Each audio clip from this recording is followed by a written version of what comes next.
Welcome, Hearts of Iron fans. This is Gamer1745 here with another quick analysis of a development diary. Airplanes and loot boxes. Ooh, loot boxes. Well, I think they're kidding about that in a way. Attaching armies to air wings. Okay, I've read over this. This sounds really good. I really like it.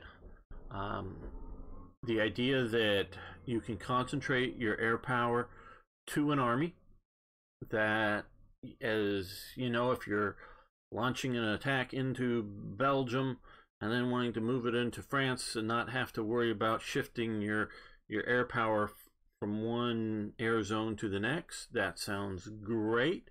I guess my only question with this comes, what if you have, because we don't have command radiuses so far, there may be something in the new one coming up, I don't know yet,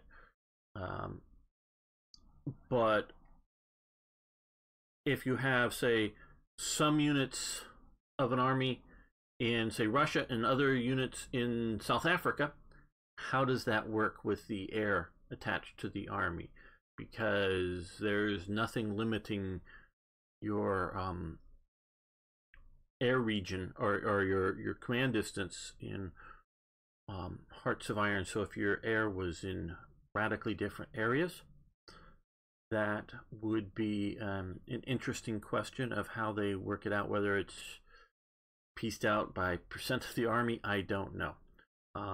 But I like it. It's very historical, very nice. Love the idea of that. Now this, the loot boxes part, but again, they're sort of joking. Air supply. This is something that has been missing in Hearts of Iron 4. Been really hoping it would come back. No, it does not yet seem like supply is a thing that you produce. It is an effect. Supply is still very much an effect, but it is a not a thing. So now you can attach transport aircraft to bring in supply. These look like,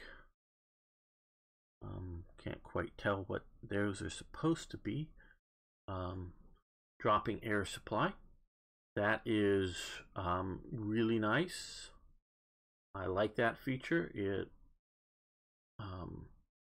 will really help out.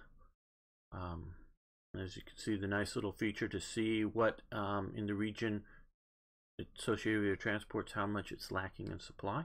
To add in more transports, presumably, to bring in more supply.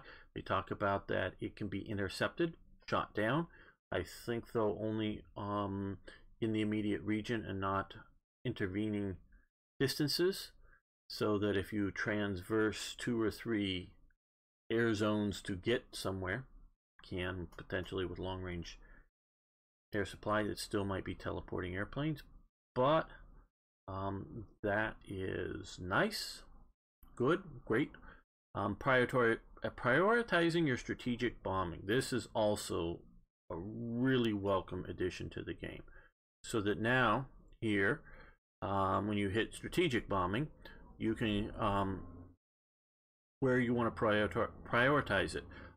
I often don't like strategic bombing for, like, say, invasion of France, because, hey, I don't want to blow up the factories I'm going to be taking over very shortly. I think about it.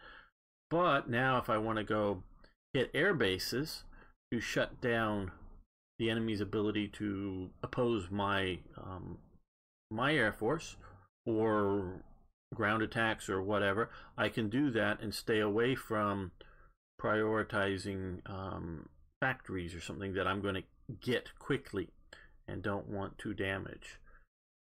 That kind of thing. That looks really good. And